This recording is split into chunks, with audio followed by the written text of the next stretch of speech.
नमस्ते Australia.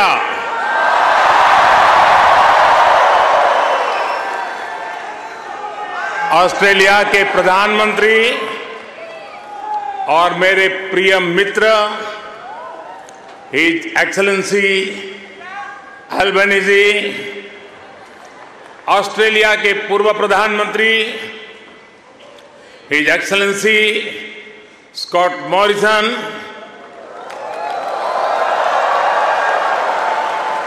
New South Wales के premier Chris Minns, foreign minister Penny Wong, communication minister Michelle Rowland, energy minister Chris Bowen, leader of opposition Peter Dutton, assistant foreign minister Tim Watts, New South Wales के उपस्थित मंत्रिमंडल के सभी आदरणीय सदस्य, Parramatta से सांसद सदस्य डॉक्टर एंड्रयू चार्ल्टन, यहां उपस्थित ऑस्ट्रेलिया के सभी सांसद सदस्य, मेयर, डिप्टी मेयर, काउंसिलर्स और ऑस्ट्रेलिया में रह रहे प्रवासी भारतीय जो आज इतनी विशाल संख्या में उपस्थित हुए हैं, आप सबको मेरा नमस्कार।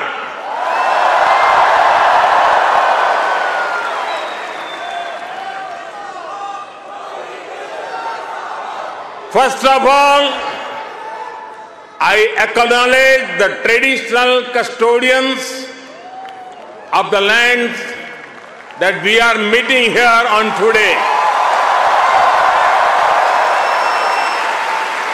I pay my respect to their elders, past, present, and emerging.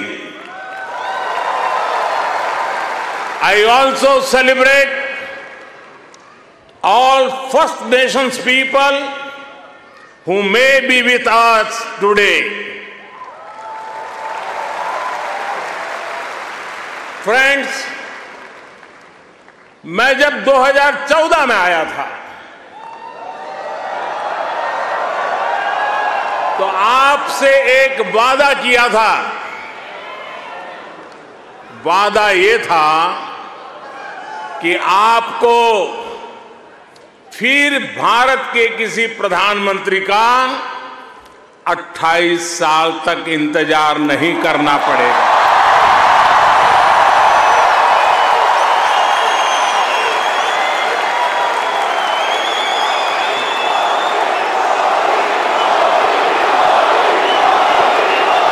तो लीजिए, यहां सिडनी में इस ऐना में मैं फिर हाजिर हूं और मैं अकेला नहीं आया हूं। प्रधानमंत्री अल्बनीज़ी भी मेरे साथ आए हैं। मिस्टर प्राइम मिनिस्टर, अपने बहुत व्यस्त कार्यक्रम में से हम सभी के लिए आपने समय निकाला है। ये हम भारतीयों के प्रति आपके स्नेह को दर्शाता है। आपने जो अभी कहा वो दिखाता है कि ऑस्ट्रेलिया के मन में भारत के प्रति कितना प्रेम है। इसी वर्ष मुझे प्रधानमंत्री जी का भारत की धरती पर अहमदाबाद में स्वागत करने का अवसर मिला था।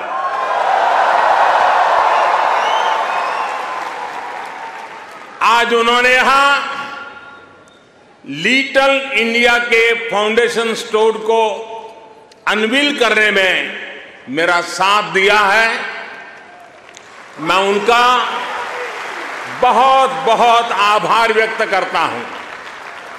Thank you my friend Anthony.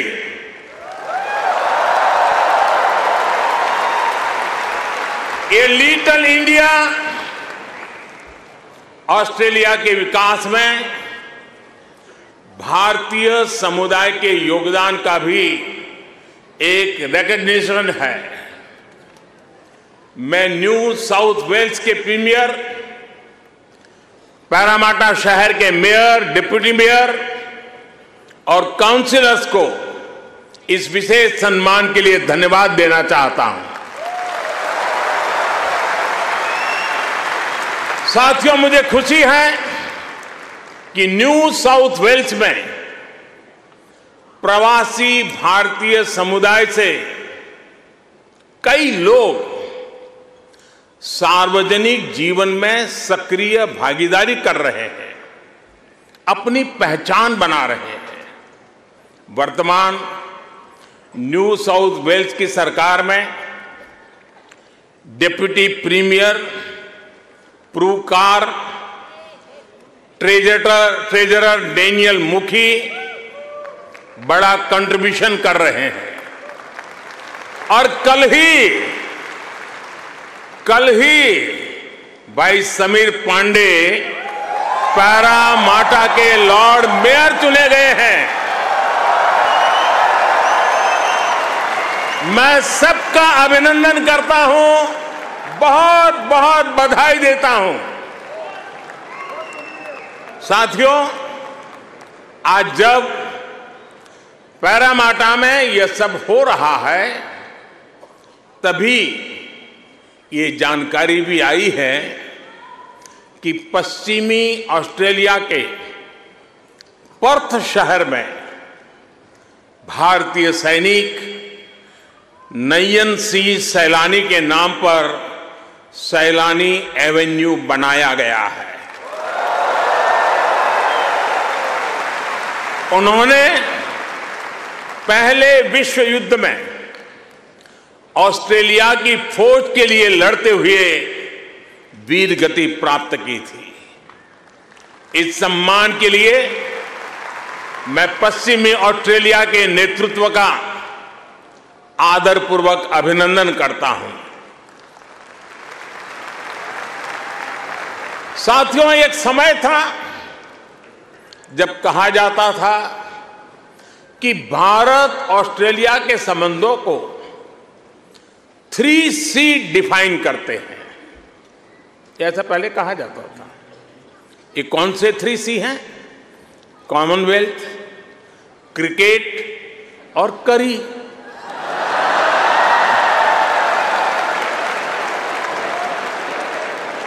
इसके बाद कहा गया कि भारत ऑस्ट्रेलिया के संबंध 3D पर आधारित है। डेमोक्रेसी, डायस्पोरा और दोस्ती। कुछ लोगों ने यह भी कहा कि भारत ऑस्ट्रेलिया के संबंध 3E पर आधारित है। एनर्जी, इकोनॉमी और एजुकेशन। यानी कभी C, कभी D, कभी E। अलग अलग कालखंड में ये बात संभवतः सही भी रही है, लेकिन भारत और ऑस्ट्रेलिया के ऐतिहासिक संबंधों का विस्तार इससे कहीं ज्यादा बड़ा है। और जानते हैं, इन सारे संबंधों का सबसे बड़ा आधार क्या है? जानते हैं?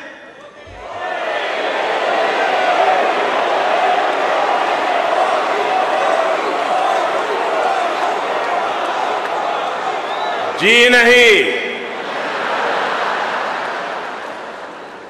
सबसे बड़ा आधार है म्यूचुअल ट्रस्ट और म्यूचुअल रिस्पेक्ट।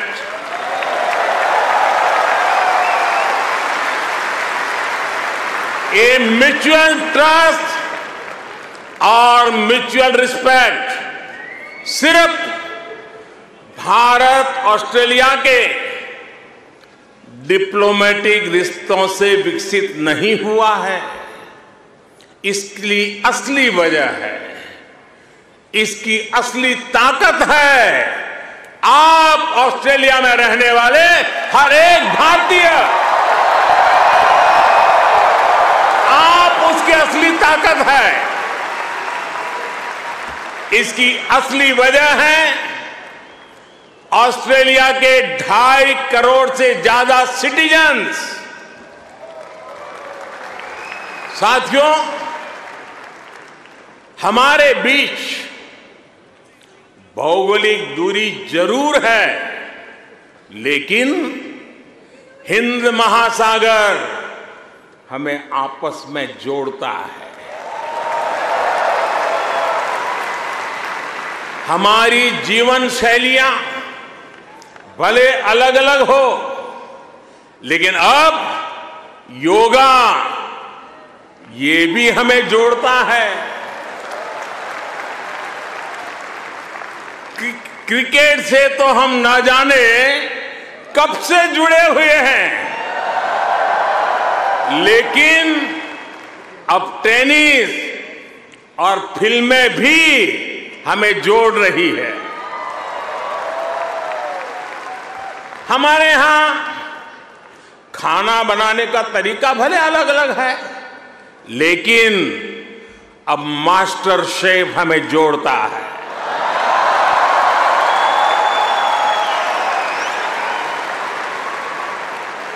हमारे यहां पर्व त्योहार भले अलग अलग मनाए जाते हैं, लेकिन हम जुड़े हुए हैं दिवाली की रौनक से, बैसाखी के जश्न से।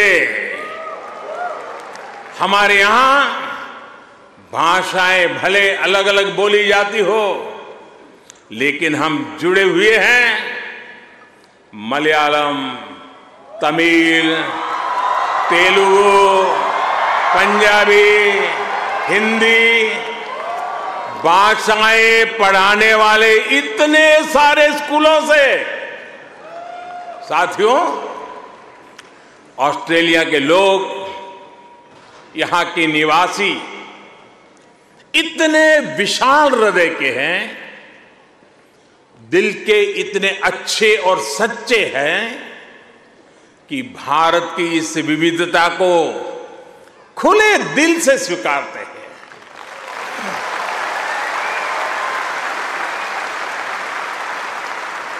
और यही वजह है कि पैरामाटा स्क्वायर किसी के लिए परमात्मा चौक बन जाता है।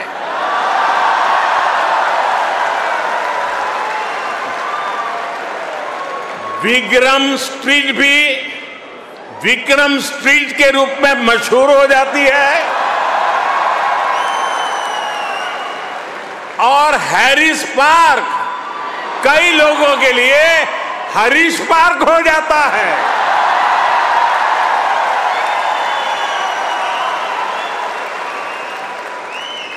वैसे मैंने सुना है कि हैरिस पार्क में चटका की चाट,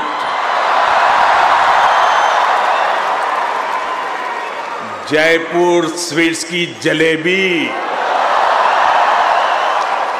उसका तो कोई जवाब ही नहीं है। मेरी आप सबसे रिक्वेस्ट है, आप लोग कभी मेरे मित्र पीएम एल्बनीज़ी को भी वहां जरूर ले जाइएगा। और साथियों, जब खाने की बात चली है और चाट की बात चली है, तो लखनऊ का नाम आना भी स्वाभाविक ही है। मैंने सुना है सिडनी के पास लखनऊ नाम की जगह भी है, लेकिन मुझे पता नहीं वहां भी चाट मिलती है क्या। अच्छा, यहां भी तो शायद दिल्ली के पास वाले लखनऊ के लोग होंगे ही होंगे, है क्या? वाह,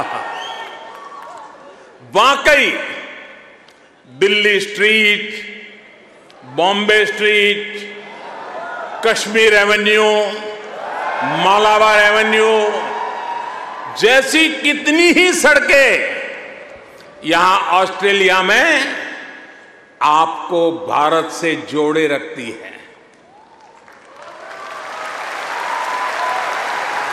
मुझे बताया गया कि अब तो ग्रेटर सिडनी में इंडिया परेड भी शुरू होने जा रही है। मुझे जानकर भी बहुत अच्छा लगा कि यहां आप सबने आजादी का अमृत महोत्सव भी बहुत धूमधाम से मनाया है। यहां की कई सारी सिटी काउंसिल में बहुत सारे कार्यक्रम किए गए हैं। सिडनी ओपेरा हाउस जब तिरंगे की रोशनी से सराबोर हुआ तो यहां हर भारतीय का दिल खुश हो गया। हिंदुस्तान में भी जय जयकार हो रहा था। और इसके लिए मैं न्यू साउथ वेल्स गवर्नमेंट का विशेष तौर पर आभार व्यक्त करता हूं। साथियों, हमारे क्रिकेट के रिश्तों को भी 75 वर्ष पूरे हो गए हैं। क्रिकेट की फील्ड पर मुकाबला जितना रोचक होता है, उतनी ही गहरी ऑफ द फील्ड हमारी दोस्ती है। इस बार तो ऑस्ट्रेलिया की अनेक विमेन क्रिकेट प्लेयर भी पहली बार भारत में आईपीएल खेलने आई थी।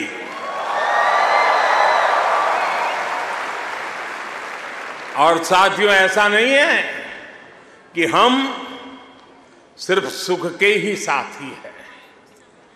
अच्छा दोस्त तो सुख का तो साथी होता है, दुख का भी साथी होता है।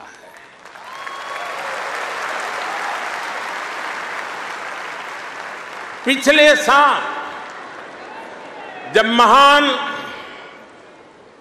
शेन वॉर्न का निधन हुआ तो ऑस्ट्रेलिया के साथ कोटि कोटि भारतीयों ने भी शोक मनाया।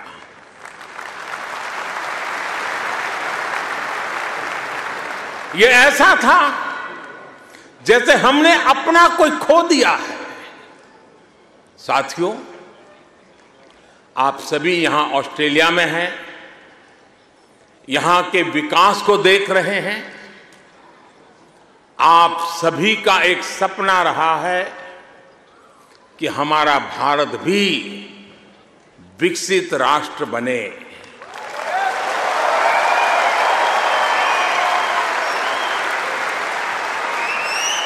है ना आपका सपना?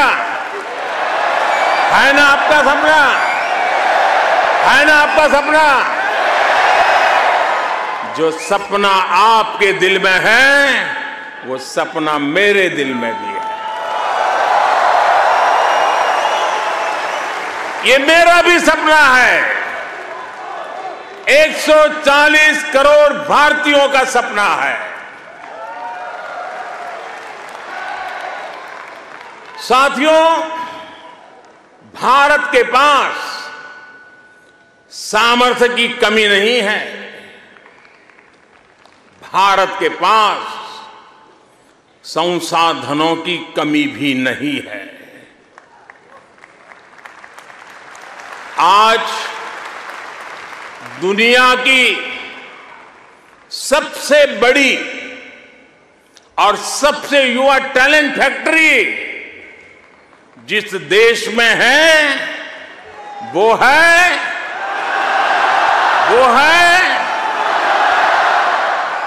सही जवाब दे रहे हैं आप, वो है इंडिया।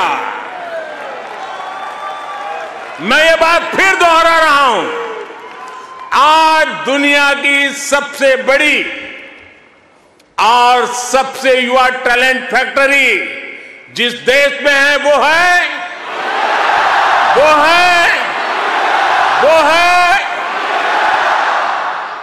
और अब मैं आपके सामने ऐसे ही कुछ फैक्ट रखूंगा और आपसे सही उत्तर जानना चाहूंगा, ठीक है? रेडी? कोरोना की इस ग्लोबल पैंडेमिक में जिस देश ने दुनिया का सबसे तेज वैक्सीनेशन प्रोग्राम चलाया, वो देश है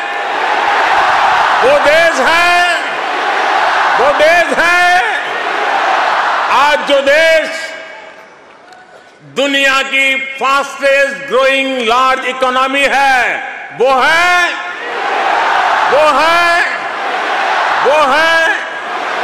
आज जो देश दुनिया में नंबर 1 स्मार्टफोन डेटा कंज्यूमर है, वो देश है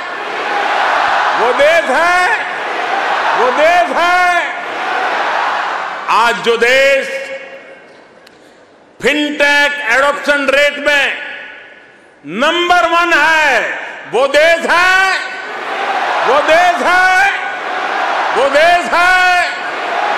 आज जो देश मिल्क प्रोडक्शन के मामले में दुनिया में नंबर 1 है, वो देश है आज जो देश इंटरनेट यूजर्स की संख्या में दुनिया में नंबर 2 पर है, वो है आज जो देश दुनिया का सेकंड लार्जेस्ट मोबाइल मैन्युफैक्चरर है, वो देश है आज जो देश rice, wheat, sugar cane production के मामले में दुनिया में नंबर 2 पर है, वो है आज जो देश फ्रूट और वेजिटेबल प्रोडक्शन में दुनिया में नंबर 2 पर है, वो है आज जिस देश में दुनिया का तीसरा सबसे बड़ा स्टार्टअप इकोसिस्टम है, वो है दुनिया का तीसरा सबसे बड़ा ऑटोमोबाइल मार्केट जिस देश में है, वो देश है दुनिया का तीसरा सबसे बड़ा सिविल एविएशन मार्केट जिस देश में है, वो देश है और अब जो देश अगले 25 साल में विकसित होने के लक्ष्य के साथ आगे बढ़ रहा है, वो देश है साथियों, आज IMF भारत को ग्लोबल इकोनॉमी का ब्राइट स्पॉट मानता है। वर्ल्ड बैंक का विश्वास है कि ग्लोबल हेडविंड्स को अगर कोई चुनौती दे रहा है तो वो भारत है। आज दुनिया के कई देशों में बैंकिंग सिस्टम पर संकट है, लेकिन दूसरी तरफ भारत के बैंकों की मजबूती की आज चारों तरफ प्रशंसा हो रही है। दुनिया में 100 साल में आए सबसे बड़े संकट के बीच भारत ने बीते वर्ष रिकॉर्ड एक्सपोर्ट किया है। आज हमारा फॉरेक्स रिजर्व नई बुलंदियां छू रहा है। फ्रेंड्स, भारत ग्लोबल गुड के लिए कैसे काम कर रहा है, इसका उदाहरण हमारा डिजिटल स्टैक है। आप सभी भारत के फिनटेक रिवॉल्यूशन से भली भांति परिचित हैं।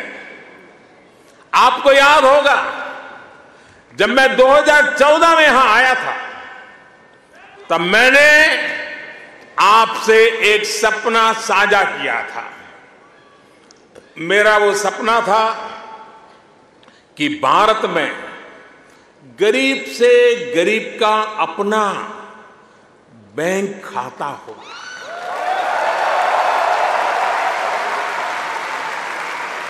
आपको गर्व होगा दोस्तों, आपको गर्व होगा कि पिछले 9 वर्ष में हमने करीब 50 करोड़ भारतीयों के यानी करीब 500 मिलियन बैंक अकाउंट खोले हैं।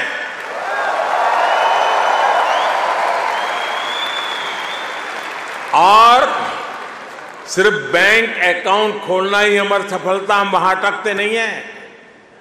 इसने भारत में पब्लिक सर्विस डिलीवरी के पूरे इकोसिस्टम को ट्रांसफॉर्म कर दिया है।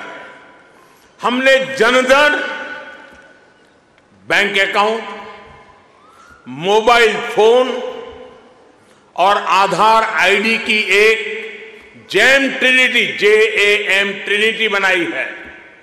आप सोचिए, इसे एक क्लिक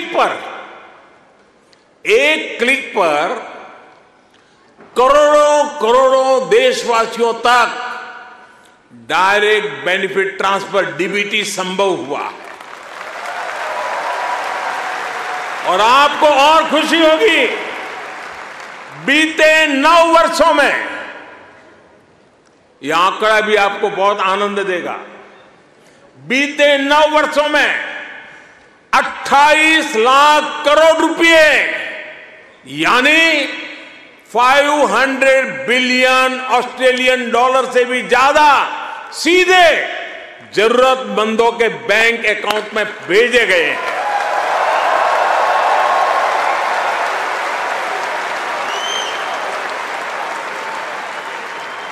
कोरोना के समय में बहुत से देशों को अपने नागरिकों को पैसे भेजने में मुश्किल आई थी, लेकिन भारत उन देशों में था जो एक क्लिक पर यह काम पलकों में कर रहा था।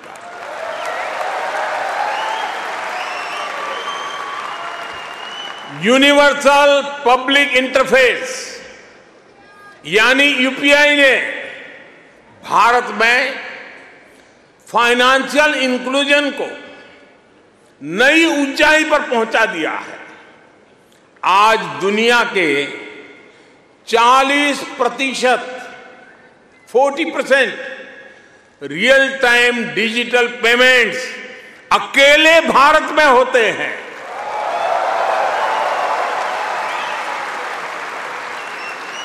आप अभी भारत आए होंगे तो देखा होगा, आज फल सब्जी या पानी पूरी के ठेले हो या फिर चाय की दुकान, सब जगह डिजिटल ट्रांजैक्शन हो रहा है। साथियों, भारत का ये डिजिटल रिवॉल्यूशन सिर्फ फिनटेक तक सीमित नहीं है।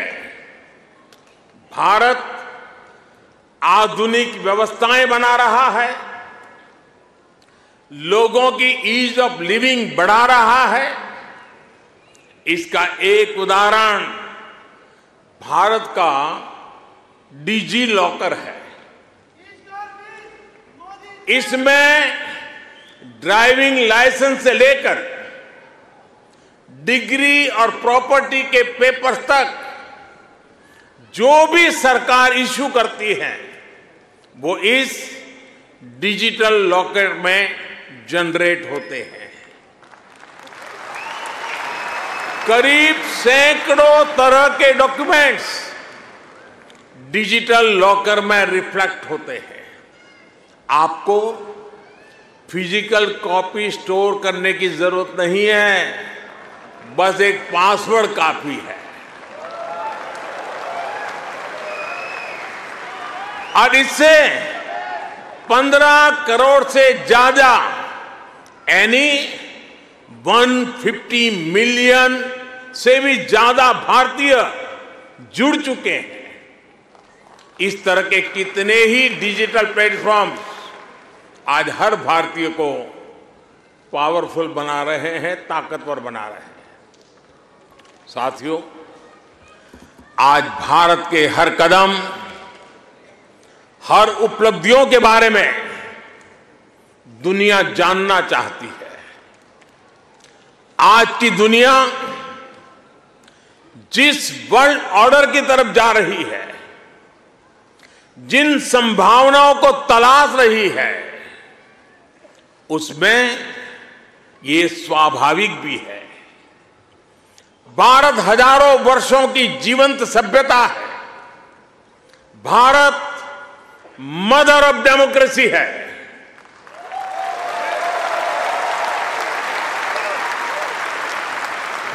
हमने समय के अनुसार खुद को ढाला है, लेकिन अपने मूल सिद्धांतों पर, फंडामेंटल्स पर हमेशा टिके रहे हैं।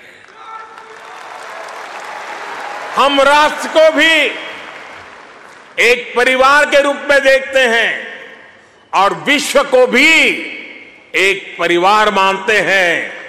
वसुधैव कुटुंबकम।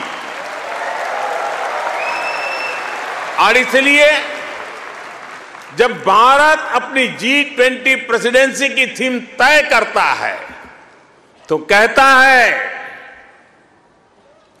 अपने आदर्शों को जीने का उसका स्वभाव देखिए। G20 प्रेसिडेंसी में भारत कहता है one earth, one family, one future.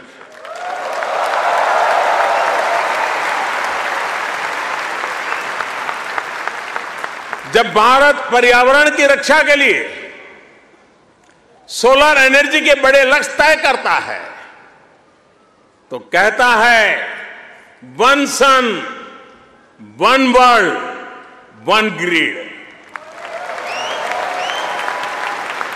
जब भारत वैश्विक समुदाय के स्वस्थ रहने की कामना करता है तो कहता है one earth, one health. Bharat वो देश है जिसने कोरोना के संकट में दुनिया के 150 से ज्यादा देशों को उस संकट की घड़ी में दवाइयां भेजी। भारत वो देश है जिसने 100 से अधिक देशों को मुफ्त वैक्सीन भेजकर करोड़ों करोड़ों लोगों का जीवन बचाया। कोरोना के समय में आपने भी यहां जिस सेवा भावना से काम किया वही हमारी संस्कृति की विशेषता है। आज शहीदों के सरताज पंचम सिख गुरु श्री गुरु अर्जुन देव जी का शहीदी पर्व है।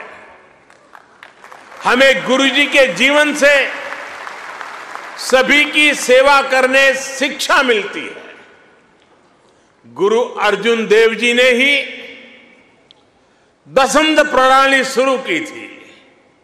इसी प्रेरणा से कोरोना के दौरान भी कितने ही गुरुद्वारों के लंगर ने यहां लोगों की मदद की। इसी दौर में कितने ही मंदिरों की रसोई यहां पीड़ितों के लिए खुल गई। ऑस्ट्रेलिया में रहकर पढ़ाई कर रहे स्टूडेंट्स भी बड़ी संख्या में लोगों की मदद के लिए आगे आए। विभिन्न सामाजिक संगठनों ने भी इस दौरान बहुत लोगों की मदद की। भारतीय कहीं भी रहे, एक मानवीय भाव उनमें समाहित रहता है। साथियों, मानवता के हित में ऐसे ही कार्यों के कारण आज भारत को फोर्स ऑफ ग्लोबल गुड कहा जा रहा है। जहां कहीं भी कोई आपदा होती है, भारत मदद के लिए तैयार मिलता है। जब भी कोई संकट आता है, भारत समाधान के लिए तत्पर रहता है। आज चाहे इंटरनेशनल सोलर अलायंस के द्वारा सौर ऊर्जा का उपयोग बढ़ाना हो, चाहे आपसी सहयोग के माध्यम से डिजास्टर रिजिलिएंट इंफ्रास्ट्रक्चर तैयार करना हो, चाहे इंटरनेशनल बिग कैट अलायंस को नेतृत्व देना हो, भारत ने हमेशा अलग अलग देशों को एकजुट करने के लिए एक बाइंडिंग फोर्स की तरह काम किया है। अभी अभी जब तुर्की में भूकंप ने तबाही मचाई, तब भारत ने ऑपरेशन दोस्त के द्वारा मदद का हाथ बढ़ाया। भारत अपने हितों को सबके हितों से जोड़कर देखता है। सबका साथ, सबका विकास, सबका विश्वास और सबका प्रयास, ये हमारी डोमेस्टिक गवर्नेंस का भी आधार है और ग्लोबल गवर्नेंस के लिए भी यही विजन है। साथियों, आज भारत और ऑस्ट्रेलिया के बीच स्ट्रेटेजिक पार्टनरशिप निरंतर गहरी हो रही है। हाल में ही हमने इकोनॉमिक कोऑपरेशन और ट्रेड एग्रीमेंट ECTA एकता साइन किया है। अनुमान है इससे दोनों के बीच ट्रेड अगले 5 वर्ष में 2 गुने से अधिक हो जाएगा। अब हम कॉम्प्रिहेंसिव इकोनॉमिक कोऑपरेशन एग्रीमेंट पर काम कर रहे हैं। हम रिजिलिएंट और रिलायबल सप्लाई चेन्स का निर्माण कर रहे हैं। इससे दोनों देशों के बिजनेस को बल मिलेगा ही, दुनिया को भी नया विश्वास मिलेगा। आज भारत और ऑस्ट्रेलिया के बीच कई डायरेक्ट फ्लाइट्स हैं। बीते वर्षों में फ्लाइट्स की संख्या बढ़ी है। आने वाले दिनों में इनकी संख्या और बढ़ेगी।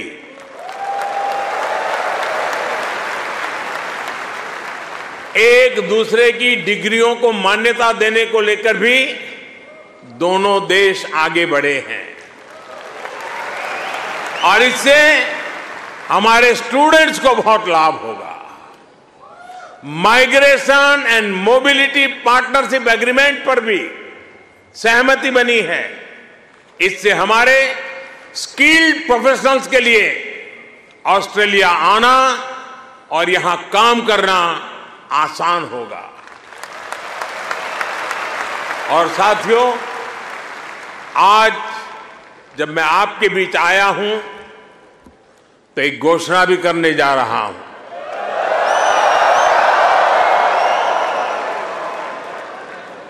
ब्रिस्बेन में भारतीय समुदाय की बहुत समय से जो मांग थी, अब उसे पूरा किया जाएगा।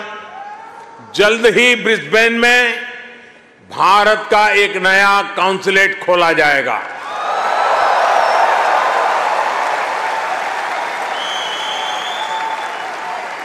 फ्रेंड्स, भारत और ऑस्ट्रेलिया की गहरी होती पार्टनरशिप मां भारती में आस्था रखने वाले प्रत्येक व्यक्ति को सशक्त करेगी।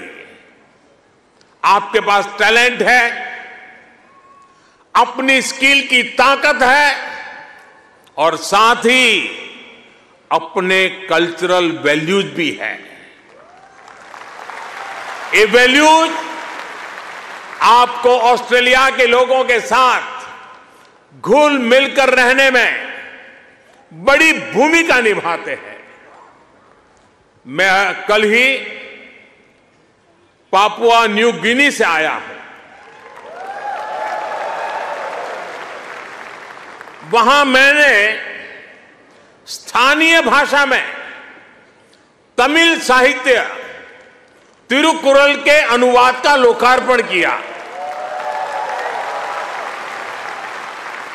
यह अनुवाद वहां भारतीय मूल के एक स्थानीय गवर्नर ने किया है। एक जीता जागता उदाहरण है कि कैसे हम विदेश में रहते हुए भी अपनी जड़ों पर गर्व करते रहें, जड़ों से जुड़े रहे। आप भी यहां ऑस्ट्रेलिया में भारतीय संस्कृति की खुशबू फैला रहे हैं। आप ऑस्ट्रेलिया में भारत के कल्चरल एम्बेसडर हैं, भारत के ब्रांड एम्बेसडर्स हैं। साथियों, मैं मेरी बात समाप्त करने से पहले आपसे कुछ मांगना चाहता हूं। देंगे? आवाज जरा धीमी हो गई। देंगे? पक्का? प्रॉमिस? मैं आपसे ये मांग रहा हूं और आपसे आग्रह करूंगा कि आप जब भी भारत आए, अपने साथ कोई न कोई ऑस्ट्रेलियाई मित्र और उनके परिवार को भी साथ लेकर के आए।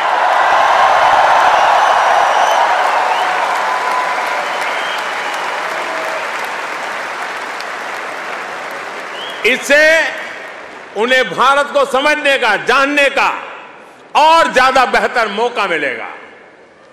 आप इतनी बड़ी तादाद में आए, लंबे अरसे के बाद आपको मिलने का मौका मिला। आप सब बहुत स्वस्थ रहिए, खुश रहिए, आनंद से रहिए। एक बार फिर से आप सभी का बहुत बहुत धन्यवाद।